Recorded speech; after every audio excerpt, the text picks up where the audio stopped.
behalf of the Siemens family, I welcome you to this service of worship and remembrance. Please be seated. We have gathered here to thank God for the life of our brother, Jacob Siemens, and to celebrate the life that he lived. We are here today to find comfort in our time of need and to place ourselves in the presence of God, whose love knows no end in time or eternity. Our call to worship this morning comes from Matthew 11:28-30, a text that highlights the difficulties that we experience in life, and one that also places our trust in God to carry us through them. Come, all that are weary, all that are carrying heavy burdens, for Jesus will give us rest. Come, take what he has to offer: love, forgiveness, and grace, for Christ will give us peace. Come, find rest and learn from him, for our Savior will give us rest in our souls. Come, let us worship our God. Let us follow our Savior, who leads us into life everlasting. Will you bow your heads and pray with me? Lord our God, you are great, eternal, and utterly to be trusted. You give the gift of life to each one of us, and we thank you. Give us also now your spirit of comfort, your spirit of hope, and set our hearts at peace, so that we may bring our thanks and our needs before you without fear. In the strong and faithful name of Jesus Christ. Amen. I'll invite Henry Peters to lead us in song.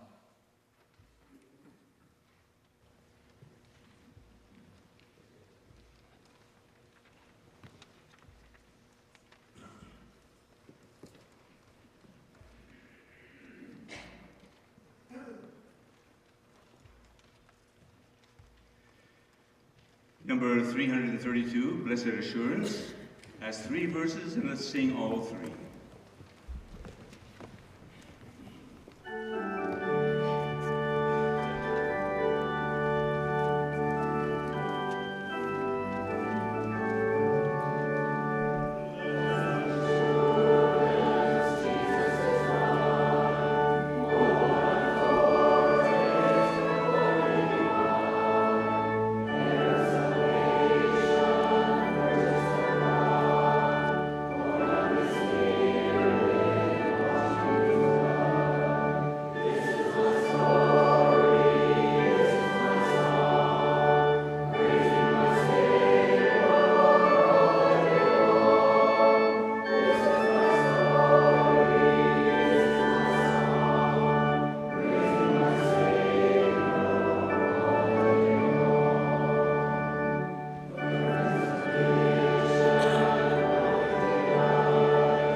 Jacob P. Siemens, July 11th, 1931 to July 2nd, 2019. Jacob Pete Siemens, husband, father, grandfather, and great-grandfather, passed at the Bethesda Regional Health Center in Steinbach on July 2nd, 2019, at the age of 87 years. He was born to Peter and Katharina Nickel Craker Siemens, who independently immigrated from the Soviet Union in 1924 and homesteaded on the prairie soil about 30 miles west of Winnipeg, Manitoba. Jacob was the third child of 9, born at St. Francis Xavier on July 11th, 1931. Though they were poor by the world's yardstick, Jacob had a happy childhood and school experiences on the farm at Pigeon Lake and Marquette in Manitoba, and later in Vineland in Dunnville, Ontario. And I'll continue, but I'll just correct his date of death. It was January 2. Education was important to Jacob. He received his elementary education in Vineland. Grades 9 and 10 were completed at Niagara Christian College in Fort Erie, Ontario, and grades 11 and 12 at the Mennonite Collegiate Institute in Gretna, Manitoba. Following high school graduation in 1949, Jacob continued his studies in Winnipeg at the Manitoba Normal School for teacher training and the University of Manitoba, where he earned 3 degrees. He also spent 3 years working on the family farm before starting his teaching career.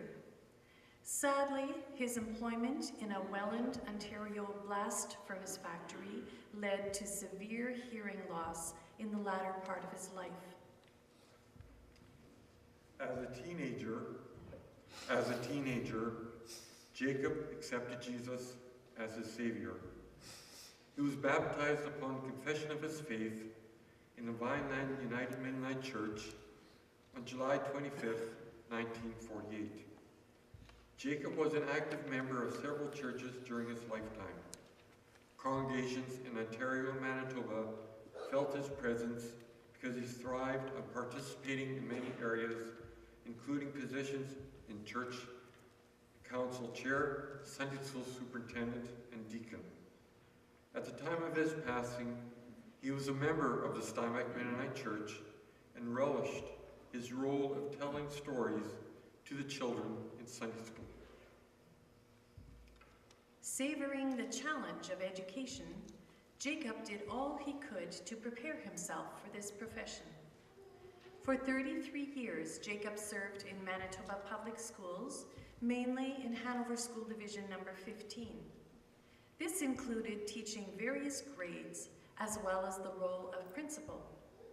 Many summers and evenings were used to complete his university studies. He was very involved with the Manitoba Teachers Society.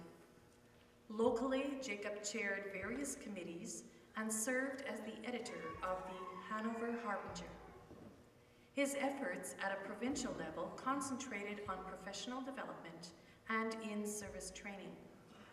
During his retirement, he was a charter member of the Hanover Retired Teachers Association.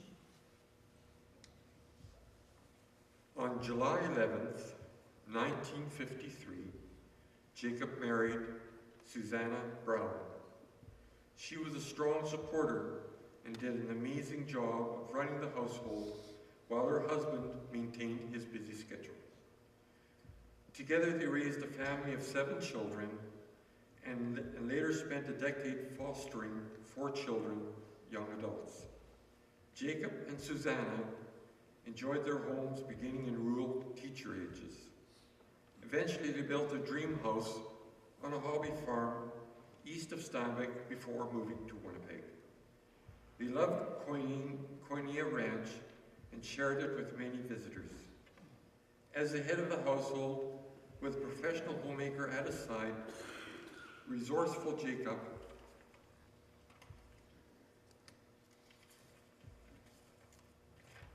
managed to raise a large family, giving generously to charity and have money available to help his children. Jacob and Susanna were very hospitable people. Birthdays, anniversaries, and special events were celebrated.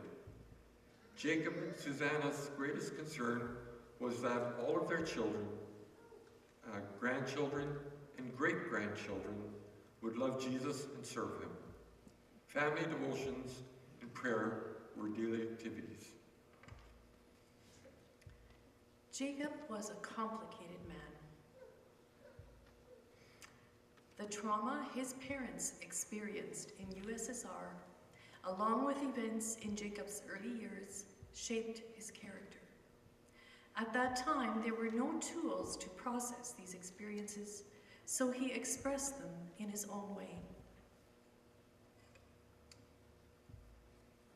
During his 87 years, Jacob nurtured several interests.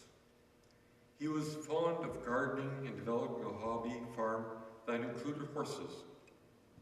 Following early retirement, Jacob appreciated opportunities to travel and offer voluntary service in several countries. His creative writing contributed to the Mennonite Post and Das Blatt für Kinder und Jugend, and he wrote math books for German schools in Mexico. History and genealogy were passions. Jacob wrote several family books and actively promoted clan reunions. His home was always filled with books. His delightful resource created a heavy pain when moving. Jacob was predeceased by his loving wife Susanna on December 31, 2016. 3 infant grandsons, Darcy Peters, Mitchell Morgan, and Genesis Kennedy. 2 sisters, Margaret Siemens and Mary Kendall, and his parents. He leaves to mourn his children and their families, Karen and Willie Peters, Crystal Peters and Dan Thomas with Gunnar and Otis, Kevin and Jen Peters with Miles and Jewel, Corey Peters and Alex Nolgren with Gray, Daniel and Joyce Siemens, Jonathan and Nicole Siemens, Rachel Siemens, Timothy Siemens, Jake and Audrey Siemens, Brett and Natalie Siemens with Brody, Madison, and Peyton, Britta Siemens and Aaron Corris, Lois Siemens, Irma and Jordan Morgan, Evan and fiancée Gina Chevalier, and Jordan,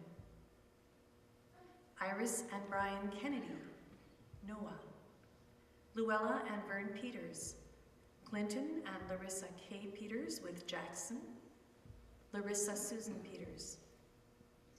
Jacob is survived by 3 sisters, Helene Volek, Elizabeth Kopeshny, and Linda Lashnet, and 2 brothers, Peter Siemens and George Siemens, as well as numerous extended family members and friends, including his wonderful neighbors at Bridge Park Manor.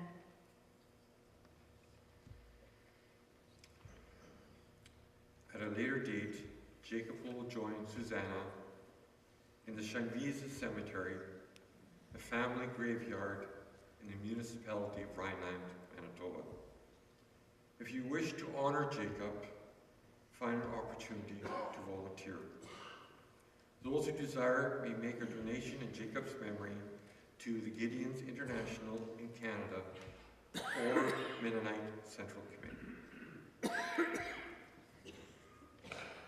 At this time, the children of Jacob will take turns sharing, and we're going to go in order of age. So being the eldest, I will begin. My name is Karen Peters, and being the eldest, and living locally, I have accompanied my father over the last few years to many appointments, doctor appointments, sat in emergency with him many times for many hours. And so we've had lots of chats during that time. And most of you know that I would have had to really use a high volume level to do this. And so I think sometimes when we were sitting, behind a curtain in emergency, many people heard our discussions. But that's okay. It was a good opportunity for us to communicate. Many of you probably, if you became a parent, you thought about the way that your parents had raised you and made a conscious decision to emulate certain characteristics or not. And those are things that I have thought about a lot over the decades that I've been a parent. And when I think about it, we all realize that no one is perfect. And our father was no exception. Today, I choose to focus on these positive characteristics, characteristics that I would like to take with me. I'm going to choose one above all the rest to share with you. My father was a very creative man. We've been cleaning his suite for the last 2 days as siblings, a very difficult task, emotional, and I found an incredible number of things that reminded me of this. He has an unbelievable amount of files, pictures he has created, games he made, charts, endless charts. He was very organized. I think he kept all the things from the presentations he made and the stories he told. It was actually a delight to go through there and so hard to decide what to keep. I think my father used calligraphy long before it was popular. I can remember as a child he would give my mother like a Valentine's Day card or a birthday card, and it was just always done so neatly. His penmanship was incredible. It was very beautiful. How many of you know that my father used to play the violin? A long time ago, but that music ability was definitely there. He was also very creative with the use of coupons. There were always coupons. We clipped them all, we used them, and even if they were expired, you just make a case and you can use it. Yeah. So we had actually thought we would staple an expired coupon to each of your programs. We didn't. He was also creative in his speech. He had a lot of sayings, and when we were comparing notes as siblings, we could all think of some sayings that we remembered. The one that sticks with me, in my youth, is, "I had one and the wheel fell off." Makes no sense to me, but I would ask my father, for something, or if I could go somewhere, and that was his answer. "Well, I had one and the wheel fell off." No answer at all. I believe he has passed a lot of this creativity on to his children. And I've been thinking about my siblings and the gifts that he has passed on to all of us. I'll just name 7 of them, and if you know our birth order, you will connect the gift with the person. Music, woodworking, storytelling, calligraphy, humor, generosity, and hospitality. For all these things, I say thank you, Dad. All is well. Rest in peace.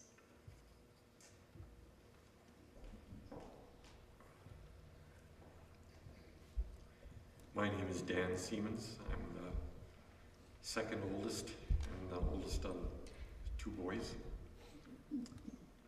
My memories of my dad. Having had over 6 decades of life with Dad, it's hard to pick out just a few moments to talk about, a few memories to talk about. The woodworking skills I have, I learned from Dad. Mom and Dad had a house on Friedensfeld Road built by Mr. Workentine here in Steinbach. A little while later, Dad built a garage, and I remember helping Dad build that garage, like helping to hold the plywood, or getting things like that. Dad always wanted to involve his children in things he was doing and use these times as a teaching opportunity. Helping Dad plant trees on the farm on Kokomo Road. As a family, butchering chickens for the winter, or working the garden and doing other things. Dad was a hard worker and did whatever it took to provide for the needs of the family. As a sole earner for the family, at times the money was tight. I remember Dad and Mom having discussions on how to stretch the dollar in order to pay the bills. But there was always food on the table, and having a large garden really helped in that effort. Dad had a heart for service. One time a couple came to the door asking for money and food. Dad and this couple was a native couple. Not that it makes any difference, but they were native.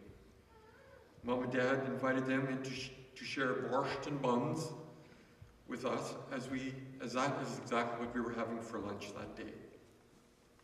Then when they left, Mom and and Dad gave them a jar of borscht and some buns to take along with them along the way. They did this kind of things quite often for other people. When they were living on the farm, on Kokomo Road, there was an old man that lived down the Mile Road in a trailer, and the trailer was in the ditch. On Christmas Day, Mom and Dad invited him to our place, to share our Christmas dinner with him. Our parents went out of their way to show the love of Jesus to others through acts of kindness like this. Dad attended grade 11 and 12 at MCI in Gretna. Dad wanted to go there, but his parents could not afford it. A man he knew gave Dad the money to attend MCI, but there was a condition attached to that money.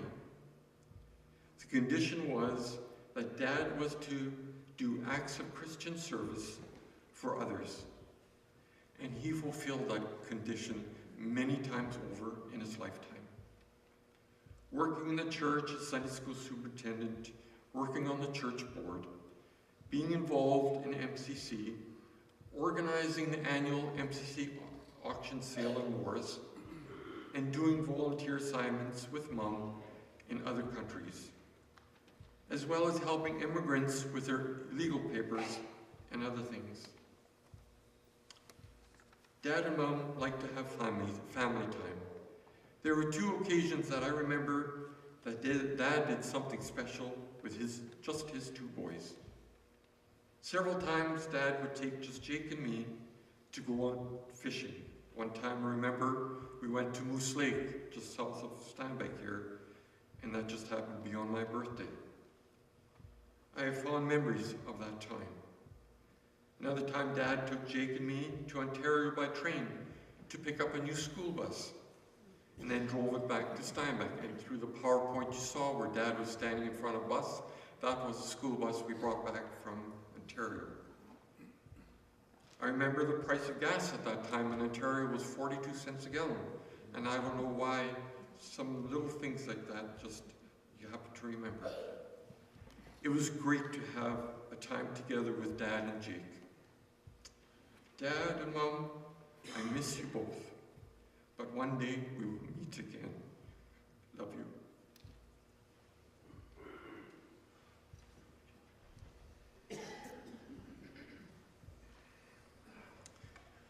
Good morning. Welcome here. I see that Dad had a bit of a following.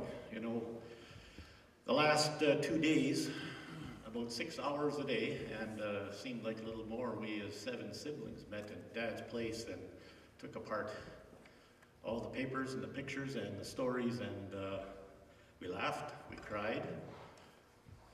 Mostly it came out unbruised, and it worked. My name is Waldo Jake Siemens. I'm the third oldest and the second son of Jacob Siemens. As my brother said, my father finished his education here in Manitoba.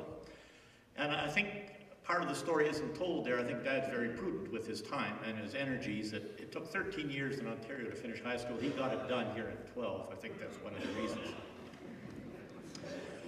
There are many different stories that we can tell about Dad. I'll tell you 2. And we heard lots of different stories from the kids and different versions of the same one. So it was a very interesting last 2 days. Today also I asked my granddaughter Madison which bow tie I should wear. She says you have to wear Great Papa's bow tie, so I'm wearing his bow tie that he wore at some occasion sometime. And she said, what about those other things? You have to wear those other things. I said, like what? And she says, well, those other things that he wore. Oh, I said suspenders. Yeah, so I'm wearing Dad's suspenders. Mom and Dad both did a lot of volunteering, separately and also together. And when I was 13 years old, they volunteered at a new camp here in Manitoba called Camp Koinonia. And so they were to be managers out there for the month of July. Dad, the manager, the organizer, the one who got things done, and Mom was in the kitchen. Myself, I was a 13-year-old, didn't want to be there necessarily. And I spent my time roaming the camp and the surrounding woods, and spent time on Lake Max fishing when I could, and mostly tried to stay out of trouble. The camp was brand new, and the lodge had just been completed, at least the exterior had been completed, and the cabins where the campers spent time was canvas tents on wooden platforms. The whole Siemens family, all 9 of us, stayed in the manager's residence, a small building that had been moved on site. The building had been moved on to posts, and those posts had been coated in creosote to preserve them. Now, late at night, the local porcupine population discovered how great the creosote tasted. Gnawing the timbers in the dark of the night created a noise that was loud enough to wake the Siemens family, especially the camp manager. This took place every night, and our dad, our leader, the camp manager, and the confident outdoorsman, he tried a variety of ways to stop that late night wake-up call. It included trapping the porcupines. It included all kinds of different things. And I do think at some point, Dad being the educator, the teacher, used that as a resource to teach the campers about porcupines. During one of those particularly frustrating nights, he had a new idea. Once the racket started, he put on his shoes, grabbed a flashlight and a baseball bat. He was going to mete out some frontier justice. Dad didn't want to perform any heroics too close to camp, so with flashlight in one hand, baseball bat in the other, he chased the porcupine into the forest. The camp is located in the hills in Boreal Forest, south of Boissevain and north of the International Peace Gardens. A forest of many pines, but mostly hardwoods, with pristine lakes and low-lying swamps. It was into this forest Dad chased the porcupine in the dark of the night. Somewhere in that forest, frontier justice played out. Then Dad turned for home. He found out it didn't matter which way he turned, which way he went, he ran into a swamp. It suddenly dawned on him that he was lost in the dark of the night, in a forest, somewhere south of Boissevain. He did remember, though, that the swamps eventually ended out, and he followed the edge of the swamp, and he got out to the road. And that road led to camp, and he recognized the road. The sun was well above the horizon when he finally found the road. You know, I have always been an early riser, even in my early years. And when I got into trouble at camp because I was up early, Dad gave me chores to do. Things like checking the archery range and the various places. And so then that kept me occupied mornings, and I had to do these chores before I got to go fishing. Now, at Camp Koinonia, it's hilly, and the road drops into the camp. And you can see it, when you're on the archery range, you can see this road as it comes into the camp. And that morning, I saw my father walking down the road, flashlight in one hand, baseball bat in the other hand. And he was covered with mosquito bites and scratches. He was wearing a t-shirt covered in streaks of blood and dirt and whatever else the forest offered. And he was in his tighty whities. This whole process happened without putting his pants on.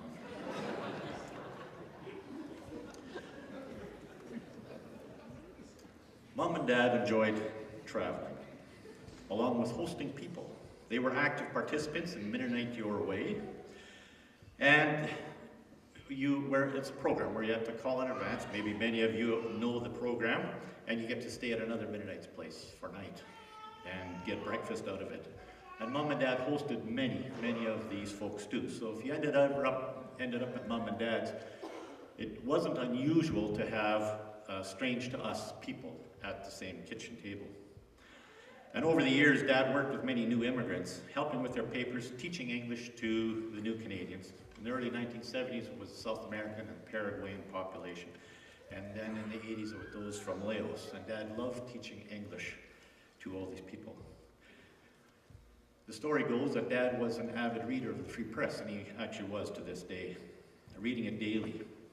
He read one day that a Chinese undergrad was studying at the U of M and was sharing his frustration with the press that he was here on a student visa, but the Canadian government didn't allow his wife into the country because, and she was stuck in England. At some point, Dad found this Chinese student, and he moved into Mom and Dad's basement suite and became good friends. Ming would be invited each Saturday morning to have breakfast with Mom and Dad, and they would work on various projects like gardening, picking up groceries, or mowing the lawn, and this was Dad's way of educating him what life in Canada was all about. It was one of those Saturday mornings that Dad said to Ming that today they would be picking up a special package. Arriving at the Winnipeg airport later that day, they waited, and down the escalator came Ming's wife, Gia. They had not seen each other for over 2.5 years. Dad had worked with Member of Parliament Reg Cox and in the Immigration Department to bring her to this country. And now she lived in her suite as well at Mom and Dad's. It was during those years when Ming and Gia lived in our parents' suite that Dad became part of a 6-person group that would write a grade 10 geography text on the Himalayan mountain range in Western China. Dad always planned all his adventures well. One Saturday, Ming and Gia came upstairs to find Dad looking at a map of China. Dad explained where he would be traveling as part of this geography tour, and he wanted to know where Ming had grown up.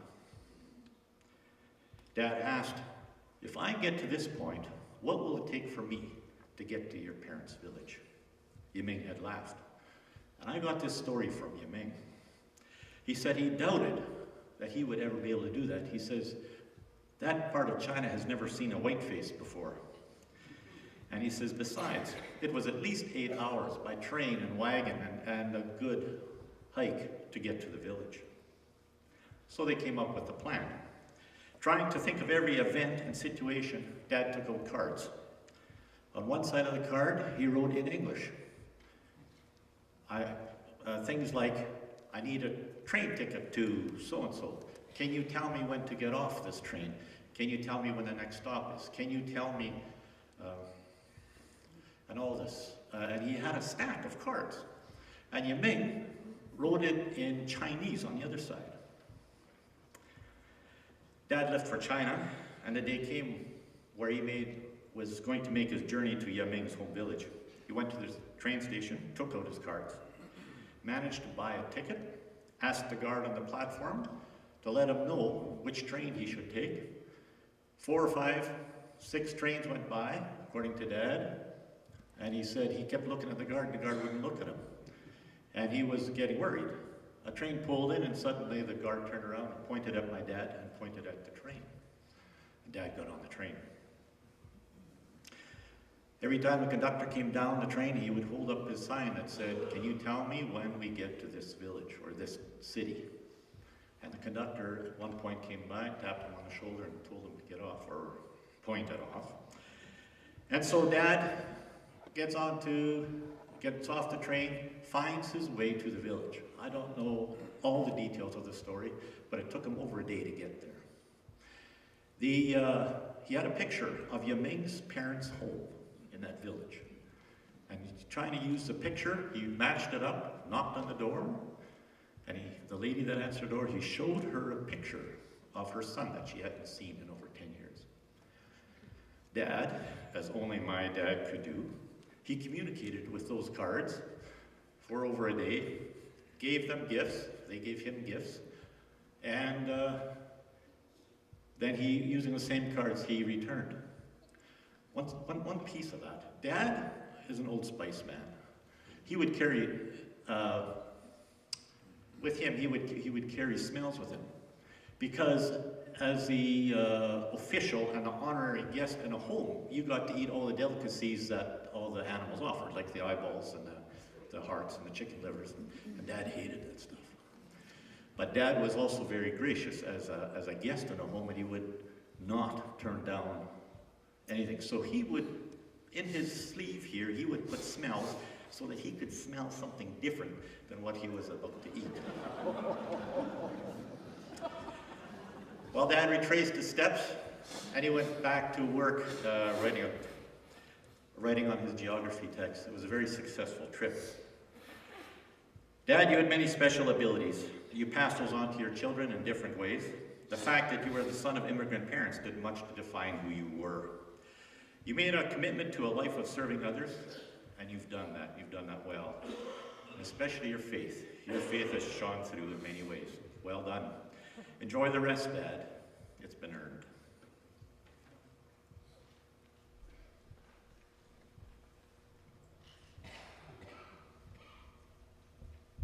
Good morning.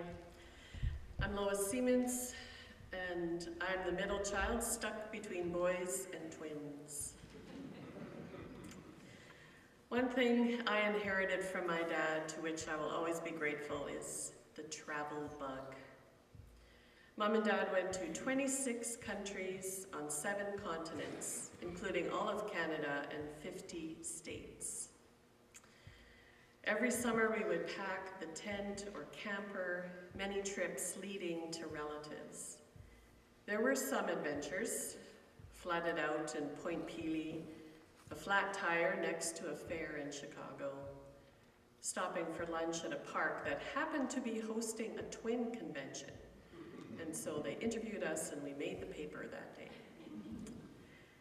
After retirement, Mom and Dad went to live and work in Santa Cruz, Bolivia with MCC.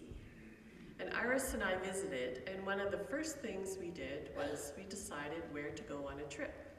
And we decided to go to Machu Picchu. But we couldn't just fly there.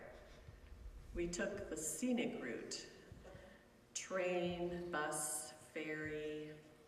And Iris and I insisted on separate rooms, leaving Mom to deal with Dad's legendary 105 decibel snoring. Bolivia fed my parents' need to give of themselves, to travel, my dad's need for study and visiting. Oh, so much visiting. We would drive out to a colony down a road that I wouldn't have called a road, and we would stop at a house, and Dad would call out all the kids and get them lined up in the yard. And then, of course, he would be saying this all in Low German. He would say, now, which one of you is Yash? Jacob, like me. And of course, there would be a Yash. It's a Mennonite family, after all. And Lain, which one of you is Lain? Which one of you is Obram? And then he'd go down the list until he had all the kids named. And then he would start a game with them. Try to figure out what's in my pocket. And it was quite often a pen. He was always encouraging education wherever he went in the colonies. And then on the way home, he would talk about all the things that he had learned. He got permission from the Red Cross to translate their first aid course in Low German and then teach it. And the translation process produced so many gales of laughter from Mom and Dad as they were trying to figure out how to translate this into Low German. They really loved that work, both Mom and Dad. It was right up their alley. Creative, kept Dad's mind active, lots of new experiences. One saying he always had, which drove me crazy, was, every day and twice on Sunday. Like many men of his generation, he found it hard to express affection. Of course, I'd try to force it out of him. Bye, Dad, I love you, I'd say over the phone. Yeah, I love all my kids, was his response. Words were not his love language, and so one had to learn for it in other ways. And it will take the rest of my lifetime to sort through the layers of this father whom I love and I will miss.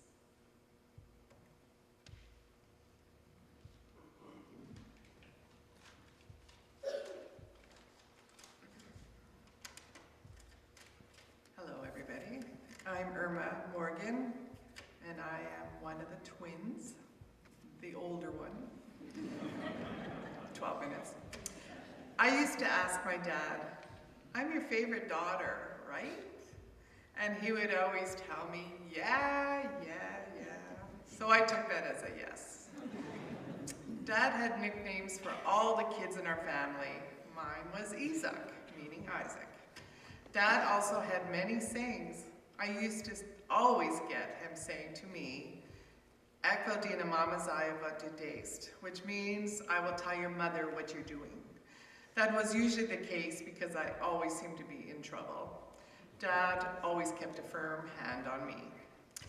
Like the song, these are a few of my favorite things. Well, these are some of my favorite memories of my dad. Dad played Santa in the suit Mom made for him. She didn't need to put in much padding in the tummy area. He was Santa for the grandkids, for the neighbors, and he also played Santa at Zeller's. Towards the end of that gig, he had to give it up as his hearing was getting worse, and he couldn't hear the kids telling him their wishes. He would say, "Speak up, Santa can't hear you." We brought our youngest Jordan to see him, and he thought Opa was speaking too loudly, and it made him cry. Dad loved playing board games, dominoes, checkers, Uno, Dutch Blitz, and he often played with his siblings, their spouses, and his in-laws. I heard he cheated at times, but I guess I'll have to ask my aunts and uncles who are here somewhere. Dad loved mixing the morning cereals together, so it was always a big surprise what we would have for breakfast. It could be Cheerios and Shreddies mixed up, or cornflakes and raisin bran. It kept us on our toes. I always picked Mom's oatmeal. I knew what I was getting then. Speaking of morning rituals, a record was usually put on and the music played on the upstairs hallway speakers directly in front of our bedrooms. It could be ragtime music, it could be Little Marcy sing Sunday school songs, or it could be the blues we never knew. This was, of course, to enhance our wake-up period. Dad had many talents. He was a great collector of things, whether it was books, license plates, or hidden candies and treats. How many of you know that Dad was a hairdresser? Yes, he decided to give us all haircuts one day using a bowl. It wasn't very stylish back then, but we all had the same haircut. Dad was my grade 7 teacher, a year that still makes me shudder. It was hard for me to call him Mr. Siemens in class, and I tried not to make eye contact for fear he would ask me a question that I didn't know. But I think I was his favorite student though. Sorry, Iris. One time, we lived on the farm. I was in my bathing suit outside, and Dad and some of my siblings thought it would be fun if I stood in my bathing suit while they ate watermelon and spit the seeds out against my body to see if they could hit my belly button. Oh, the fun games we played when we had only 3 channels on our television. When I turned 30 years old, Dad made a poster and he put it up on the outside of the house. It ran from nearly the end of the house to the middle, and it said, "I am 30. Everyone in our neighborhood, and probably from the airplane flying overhead, knew that I was turning 30. By the way, I am are my initials, Irma Ann Morgan. He likely did that on purpose. He was always thinking of other ways to use letters. When we had Evan, our firstborn, Dad made a poster also that covered our living room window saying, "It's a boy." So all my neighbors knew before our friends that I had a boy. But I also remember visiting a lot of relatives all over Ontario and BC.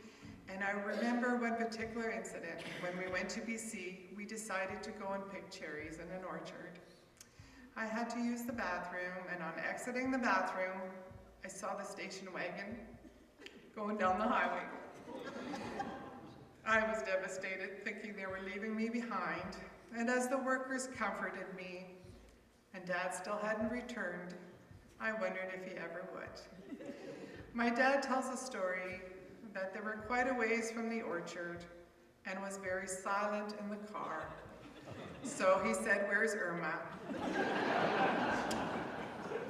But eventually did come back to me, to get me. Whenever I smell Old Spice think of Dad. Whenever I see a plaid or striped shirts, I think of Dad. My dad loved the Lord, and he wanted all of his kids and grandkids to know God. He talked to us all at every gathering about the importance of family and God. I'm going to miss my dad. I'm going to miss wrapping my arms around him, miss making him laugh. We'll miss his storytelling and his love for my family. I know you are in a better place now, and I believe that your reunion with our mom must have been amazing. Until we meet again, love you, Dad.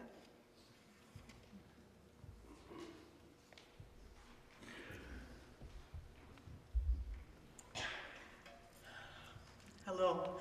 Thank you all for coming here today. I sincerely appreciate your time here. My name is Iris Kennedy. By Dad, I was better known as Isbrot. I felt that my dad and I had a very special relationship. And it all started when I was born. When I was born, Irma and I were rushed from Steinbach to Winnipeg Hospital. And for me, I was on life support. And the doctor told my parents, my dad, my mom, that there was a good chance that you may bring one child home, but probably not two. So a very difficult time for my dad and my mom. And so the story goes that my dad tells me is that we were in the hospital for a month, and after the month, the doctor informed my dad that, well, there's a bill, and there's a bill, and it's due. So we need to talk about this. But to give you a little bit of background, and as the story goes, from what I know today, is to let you know the bill was approximately $22,000. A lot of money in that time when there wasn't really Medicare and insurance. And to let you know from my dad's perspective of his salary range at that time, when you're a teacher, you are paid for 10 months of the year. So 2 months in the summer, you know, it needs to stretch a bit, right? So he would be paid one time a month at the end of the month on the last Friday, and roughly a monthly check would be about $350. So he would be, the last time he would be paid would be at the end of August. And the next time he would be paid would be at the end of September. No, you know, I'm sorry, I have that wrong. The last time he would be paid would be at the end of June. So July and August, you know, there wouldn't be a paycheck there. So the next time, it would be the end of September. Quite a length of time. And so, as I've been told, is that in his wallet, when the bill was due, he had roughly $165 in his wallet. Now, just a little bit, want to step back a bit, is my dad had the most unwavering faith for his whole life. And he was a person who believed in the impossible. And through all the experiences of his life, that was very real. So here, he was in a situation. What's going to happen? Well, his faith and belief in God was a huge part of this. How would this bill be paid? So, as the story is told by Dad, to me, is that the doctor said, okay, here's the bill, needs to be paid. And so the doctor says, well, Jake, how much do you have in your wallet? Show me your wallet. How much do you have in there? Well, you know, I'm sure there was a little hesitancy and fear, you know. So the doctor said, well, how about this? We'll make a little deal. How about you give me what's in your wallet, And your debt, it's paid in full, settled, that's it. So Dad handed him the money. So what now? How's he going to pay the bills and feed his family? Once again, Dad believed in the impossible. And with all of you that you know, it takes a community to raise a family. So the community came together, his neighbors, the people in the church, and they were so invested in helping and bringing them food and the things that they needed at that time, and the special people that really made a difference. So this is an act of faith, an act of trust and belief in God that stood strong for their entire life. And through that story, my faith is grown when Dad told me that many years later when I grew up. The next story, I just want to briefly tell you another story, and it's a little bit a different side of my dad, but it's a different side of me as well.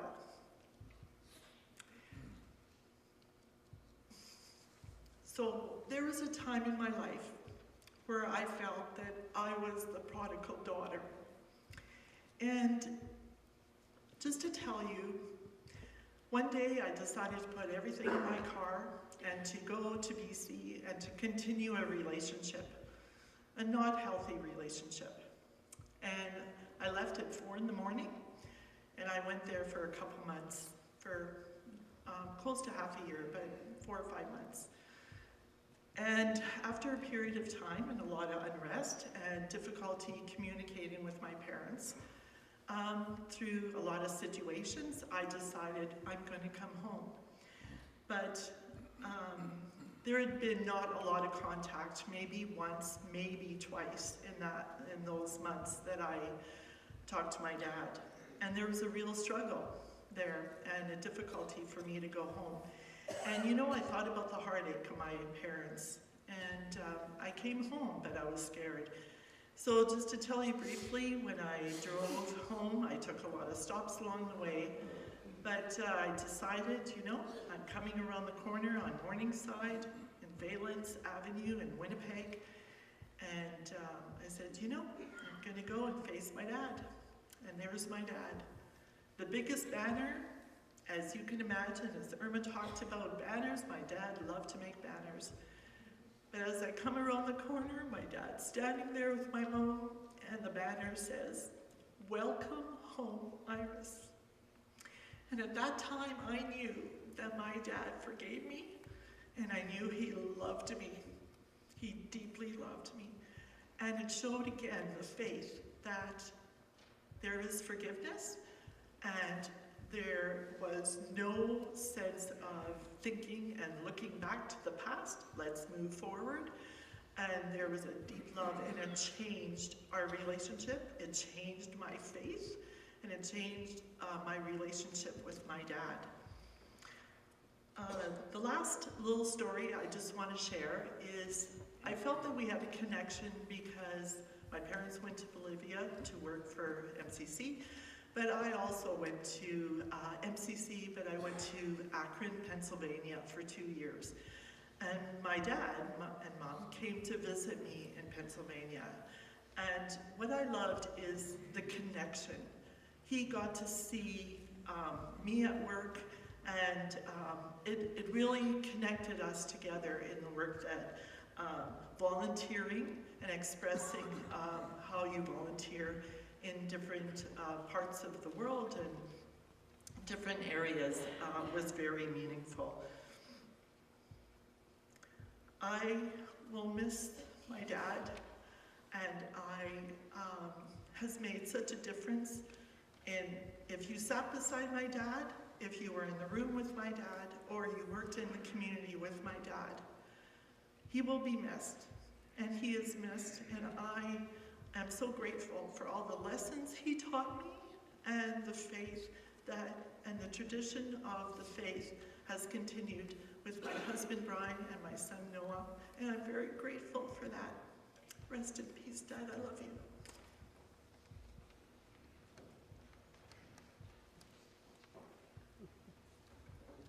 Aren't you glad my parents only had 7 kids and not 10? My name is Luella Peters, and I am the youngest child who arrived just before Mom and Dad canceled their Add a Baby to Your Family club membership. Growing up the youngest, I was voluntold to help Dad outside while my sisters helped Mom inside.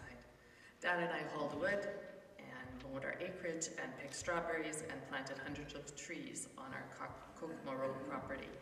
And when working with Dad outside so much, you'd visit alongside and then you'd talk to him and you'd say, Dad, Dad.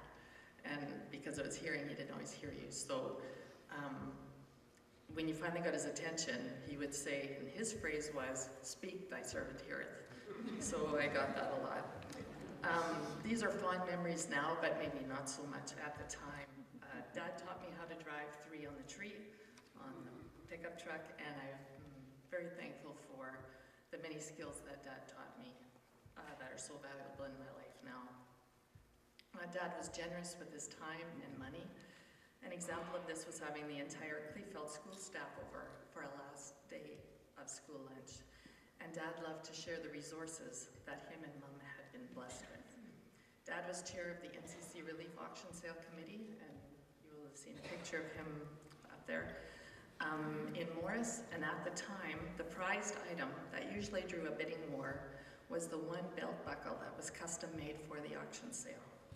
And this particular year, Mom and her sisters and I were working in the food booth, and somebody came by the booth and remarked that someone had just paid $100 for the belt buckle, and this will be in the 70s. And Mom says, who in their right mind would pay $100 for the buckle? So a short time later, Dad shows up at the booth wearing the buckle. Dad was generous, and I'm so thankful for his generosity. And Dad also had a very creative side. And Dad would let all 7 of us kids help correct high school exams. So we would sit around the table with a couple of exams in front of each of us, and Dad would say, okay, the first 3 answers are true, true, false. And so if you were a student in my dad's class in the 70s, a 6-year-old may have corrected your high school exams. So you may want to go and revisit your school marks. Your creativity has been passed on to your children and grandchildren, Dad. Thank you for a great example. Dad spelled the word love, D-O-E-R. Dad was a doer. He showed his love by helping in any way he could in our lives. Sometimes welcome help and sometimes not so much. Thanks, Dad. You will be missed. And every time I smell Old Spice, it will remind me of you. Auf Wiedersehen. Rest well and enjoy the food that God has prepared for you.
Proverbs chapter 3 is the text that I've chosen for today.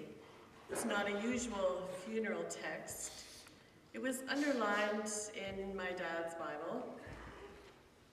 And I think it's a kind of summary of how Dad tried to live out his faith. A few verses. My son, do not forget my teaching, but let your heart keep my commandments.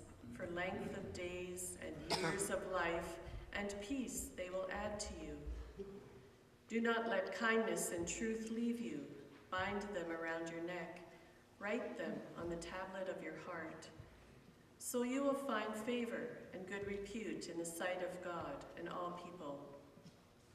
Trust in the Lord with all your heart, and do not lean on your own understanding. In all your ways acknowledge him, and he will make your paths straight. Do not be wise in your own eyes. Fear the Lord and turn away from evil. It will be healing to your body and refreshment to your bones. Honor the Lord from your wealth and from the first of all your produce, so your barns will be filled with plenty and your vats will overflow with new wine. My son, let the earth not depart from your sight. Keep sound wisdom and discretion, so they will be life to your soul and adornment to your neck. Then you will walk in your way securely, and your foot will not stumble. When you lie down, you will not be afraid. When you lie down, your sleep will be sweet. Do not withhold good from those to whom it is due, when it is in your power to do it. Do not say to your neighbor, go and come back, and tomorrow I will give it, when you have it with you. For the Lord will be your confidence, and will keep your foot from being caught. Thus far the reading of God's word.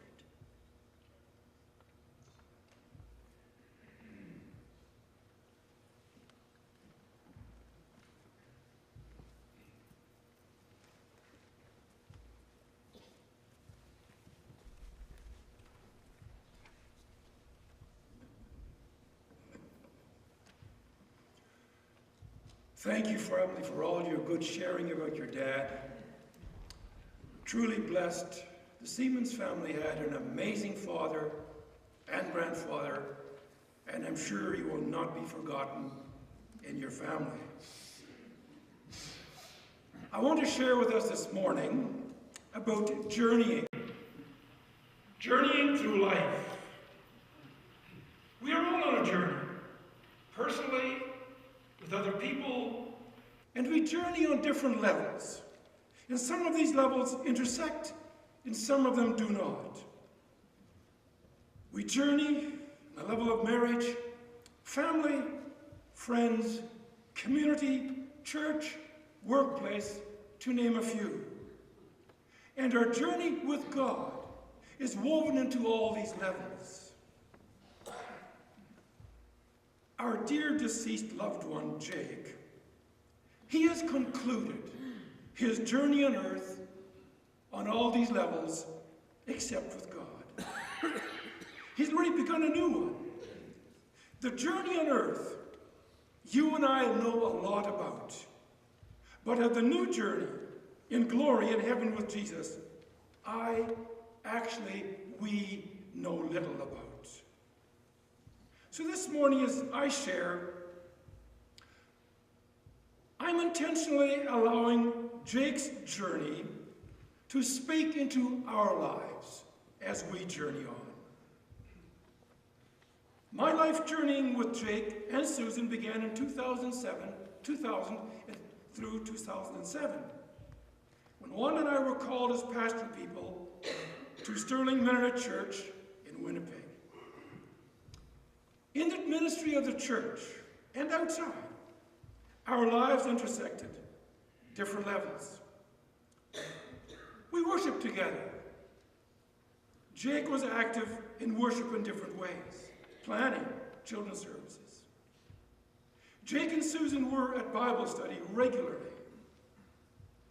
Graciously, We were invited to their homes, and to Jake and Susan's home, tasted her food, and became acquainted with many of their interests and their life that they had lived.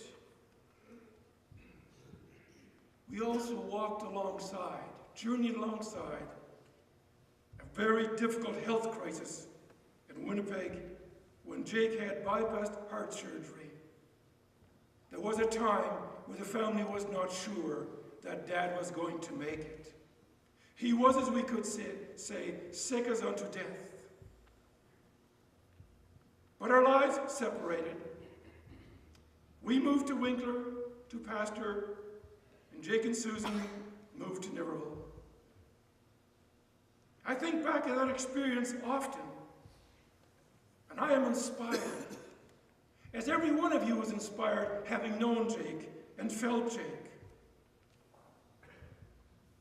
I was blessed to know Jake and discovered at Sterling that Jake loved life, Jake loved God, Jake loved people, the church. And I never suspected, when I began my chaplaincy work at Bridgepark Manor, that my life journeying with Jake would resume again. I didn't even know that he lived there. But it was somewhat similar to Sterling. Again, we enjoyed each other's company. We worshiped together. And I always knew if Jake was in the service. Pastor Lee talked about it last night. He had this attentive gaze, accompanied with a smile. And if you were speaking that morning, it just has a way of encouraging you, of lifting you up. And I will miss Jake's smile in the service. We ate meals together many times. And Bible study. Jake was a regular at Bible study. And the family brought me Jake's Bible to peruse. And as I was looking through it, Jake's Bible bookmark was at James chapter 4, exactly where we left our Bible study before Christmas as a group. I would visit Jake in his suite. There was much to talk about. And Jake was easy to converse with. Kind of in every corner of the room that you would look to could spawn a conversation. Actually, I don't think Jake was terribly interested in the decor of the room, how it looked, presented. There were books, and there were books, and there were books, and magazines, and written pages, and scattered stuff. Oh, that's a project I'm working on. And here's another thing. I'm working on that book. I'm just waiting for some more pictures to arrive so I can finally finish it. I asked Jake, do you ever get bored? He says, no, I don't know that word. And it's true. There were times I wondered, did Jake allow his hearing deficiency be a problem? I really doubt it. I really doubt it. Yes, Jake did have a hearing problem. One morning I phoned his suite. No answer. A few minutes later, I phoned again. This time, I let it ring like you let it ring to older people, 7 times. No answer. Well, I'm thinking he just lives down the hall from me. I'm going to go and knock on his door. I knock. Well, there's no loss if I knock louder. So I knock louder on his door. Still no answer. The door is unlocked. So I opened the door. Then I heard why he did not hear the phone or the knock. That's the biggest snoring I have ever heard. Jake was fast asleep in his bed, snoring like a trooper. His mouth was poised, framed heavenward. You could have driven a dozer in there without a blink. I say this with no disrespect. That was his daily sleeping. I pity Susan.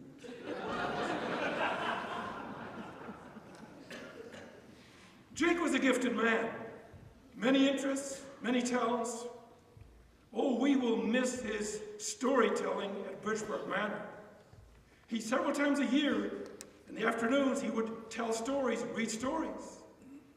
Last spring, I had a conversation with Jake and casually asked, Jake, you working on anything particular right now? Well, he said, the museum here in town, they've asked me to do some presentations at their festival in summertime about Mennonites. And so I'm studying, gathering information about Mennonite life in Russia and their subsequent migration to Canada. 7 years old.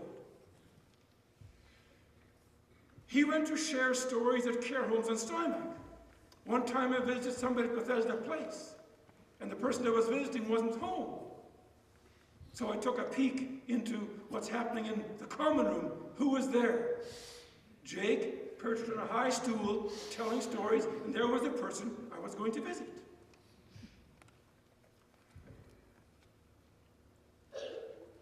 When retiring from teaching, as has been mentioned, Susan and Jake volunteered their time and talents in many different ways and places. Jake was a world Christian. Not a worldly Christian, a world Christian. Manitoba, Steinbach, Winnipeg was too small. The world is large, God's church is everywhere, and he would be there. His life was a service for God. Faith and action characterized his life journey. And a character. By character, I found Jake to be a very caring, very generous person. Yes, I know the stories. I know quite a few people that he helped at Sterling Church. People of the church, people that came to the church for help. And some of that helping was not only generous, it was costly. It cost Jake something. By nature, Jake was very hard working. I don't know of ever seeing Jake simply doing nothing. He always did something. He worked with a determination, with a steadiness. And I always met Jake upbeat, pleasant, with a positive outlook, and full of energy. If you saw Jake walk down the aisle, it was not a saunter. He was on a mission. He was going somewhere to do something. I'm not exactly sure about his level of patience. None of the children spoke about it. I imagine that it wasn't always enough. Wherever Jake went, Jake had a huge presence. Yes, he was physically a tall man, but his spirit, his persona, was felt with people. Wherever he went, he was present.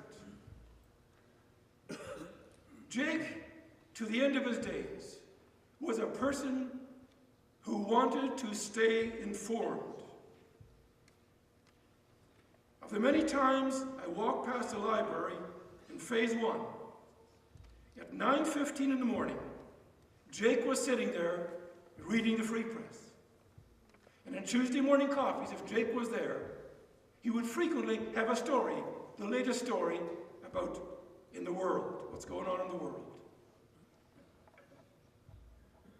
In years, Jake was an old man, 87 years old. In his work and in all his interests, he was young at heart. He was productive to the end, literally dying with his boots on. Again, a reference about Jake's Bible. I don't think it was the first Bible Jake ever had that I read, but I think it was his working Bible, his study Bible. And if you read a person's Bible and trace the things that they've underlined, you find themes. You discover what motivates the person reading it. You discover the pulse of their soul. And in Jake's Bible I found underlined Psalm 92 verse 14. A promise of God. This is what it reads. The righteous shall bring forth fruit in old age. They are ever full of sap and green. Those words describe Jake with precision. He journeyed fruitfully, faithfully for God to the end of his days. That was the person that Jake wanted to be, and God gave him the grace for it. Another verse underlined, Psalm 90, verse 12. Teach us to number our days, that we may get a heart of wisdom. Numbered days, translating into live accountably, live productively. Time is not to be wasted.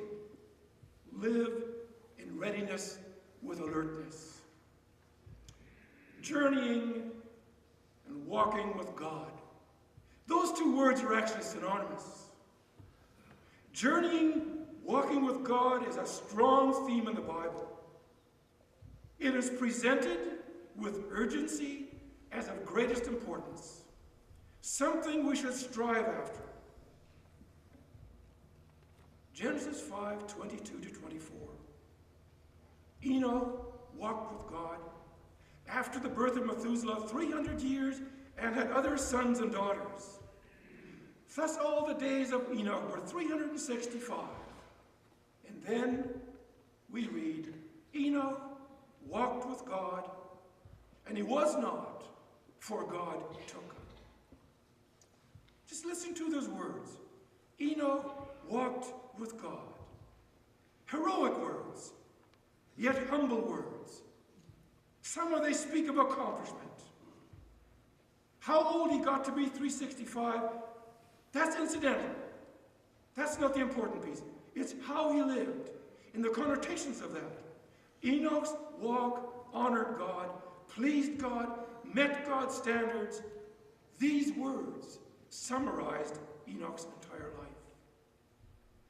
These words would have been fitting, honoring, and descriptive words on Enoch's tombstone, except he did not need one. He did not die. He was escorted to heaven. I could easily imagine these words on Jake's tombstone. Jake walked with God. The Apostle Paul, in his epistles, he writes richly using this word walk in conjunction with how we should walk. Romans 6:4, walk in newness of life. Conversion, a new life begins, new purpose. Jake modeled that. Romans 8:4, walk not according to the flesh. Once chosen to follow Christ, then be teachable, be transformed. Galatians 5, walk in the Spirit.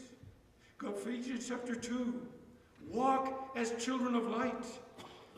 In that journey, walking points to Jesus. I feel Jake made a huge effort in modeling the walking that Paul is admonishing us to do. Continuing the imagery of journeying, of walking with Christ, I saw evidence of this in one of Jake's books. A book, thin book, with pictures and scripture passages.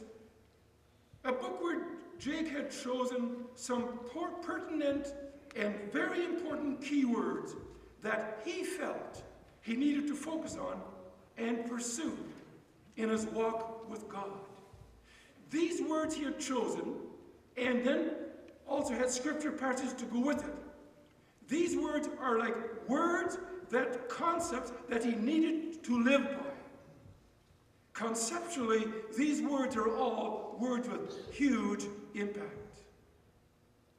We can learn from these words for our own journeying. I share some of them as Jake's blessing and encouragement to us, how he walked with God. One of the words, abide. Jake says, I need a place to abide. John 15:1, I am the vine and you are the branches. Jesus. This abiding connectedness, being anchored, need for nourishment. Another one, armor, protection. I need protection. We have an enemy. We need defense. That defense is through Christ. Ephesians 6:12-17. Security. Jake says, I need security. Isaiah 41:10. Fear not, for I am with you. Be not dismayed, for I am your God. I will strengthen you. I will help you. I will uphold you with my victorious right hand. A roadmap. I need a roadmap to navigate life. And Jake chose as that roadmap Jesus teaching in the Sermon on the Mount, Matthew 5-7. Confession. I need a channel. I need a channel how to keep my soul clean, my spirit clean. Confession, James 5:16. Therefore confess your sins to one another and pray for one another that you may be healed. We know, don't we? A big part of nurturing healthy interpersonal relationships is confession, keeping a clean heart. Another word, shepherd. I need a shepherd. Psalm 23:1, the Lord is my shepherd, a guide to help navigate. I need love. John 3:16, for God so loved the world that he gave his only son. I need hope. Eternal hope. Revelation 22:3-5. Beautiful verses. Sermons and all of these words. Abiding. Protection, armor, security, roadmap, confession, shepherd, love, hope, blessing. There were more words. A penetrating question that haunts every one of us as we journey through life. And the question becomes stronger and more pertinent as our years go on and as we end our lives, the reality of dying. We think a lot about dying, don't we? It's inevitable for us. We will all die. I think about it a lot. Sometimes I wonder why I think about it so much. Is it because I work with senior people so much? But it's reality. I mentioned before that of all the books Jake had, of all the little writings he had a little book like this tall, this wide, this thick. Just jottings in there. Questions, answers, Bible verse, few comments, just jottings. On one of those pages was this line in Jake's book. Die. How do we do it right? Die. How do we do it right? That's a good question, isn't it? How do we do it right? There is such a thing as a good death. There is such a thing as dying in a bad way. In my library, as of a few years ago, I have a book. It's entitled Living Well, Dying Well by Dr. Glenn Miller. It's a great read. But folks, how do you think about this question? Oh my goodness, now that I think of this, I do see a lot of gray hair. So that means that most of us are not far away. How do we do it right? Jake wrote 3 responses, 3 answers. Dying, how do we do it right? He wrote, stay in right relationship to our Creator who made us and sustains us. 2, trust God for walking with us through the valley of the shadow of death. Trust God. And 3, daily renew your covenant with Jesus. Jake died. Jake went to heaven to be with Jesus. Family, you know. Did Jake die this way? Absolutely. Jake answered his own question well. We've heard much about Jake, how he journeyed through life. And what an inspiration. If you're the kind of person that I am, there is no celebration of life that I attend that I do not go home and ponder my own personal journey, where it's at, and how it's going. Jake journeyed fearlessly, courageously, passionately, generously, energetically, productively, all by walking with God, as Enoch walked with God. As the Apostle Paul instructed, walk in the Spirit. Blessings to the family and all of us friends as we journey on, because we too want to be known as having walked with God, having journeyed with God. Amen.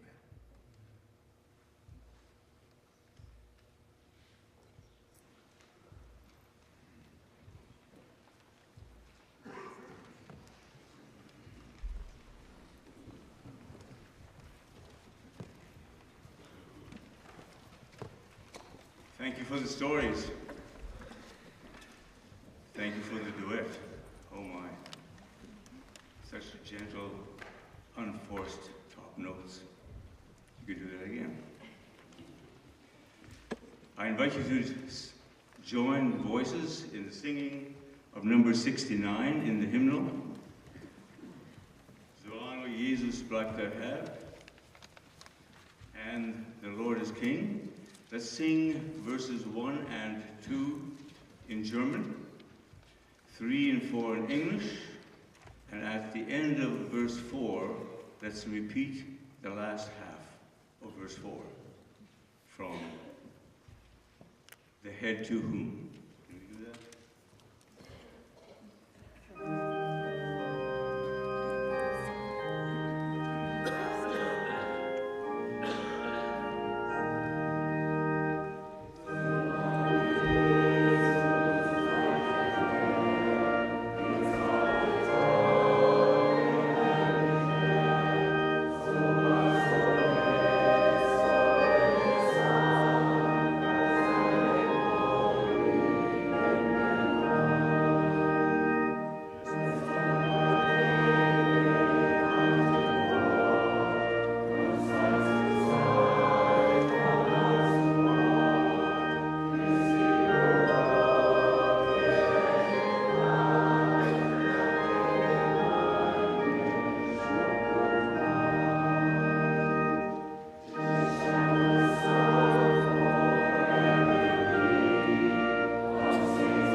On behalf of the family, I wish to thank each and every one of you for coming today. There will be phosphor served in the gym immediately after the service that you are all invited to stay for. Immediately after our service today, the family will be accompanying Jake out into the foyer and taking a moment to say their last farewells. Please remain seated after the benediction, and the ushers will dismiss you. After you've been dismissed, please make your way into the gym and file past the buffet tables and find yourself a seat. At this time, I'll invite Dan up to return thanks for the meal that we're about to receive.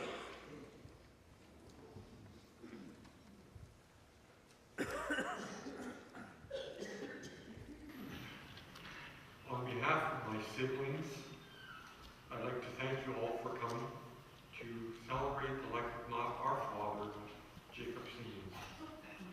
Let us bow in prayer. Thank you, Lord, for this day you've given to us.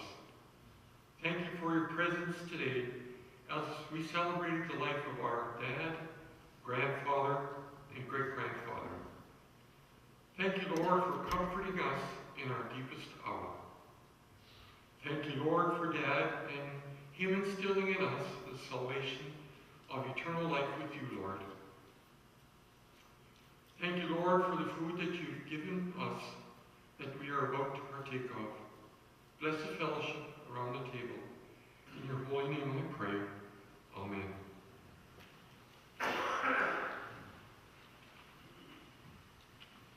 Please stand and receive these words of benediction. Benediction today comes from Psalm 121. I lift my eyes to the mountains.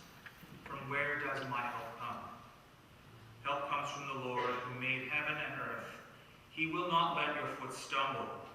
Indeed, the one who watches over Israel will never slumber nor sleep. For God is your protector. God is your shade at your right hand.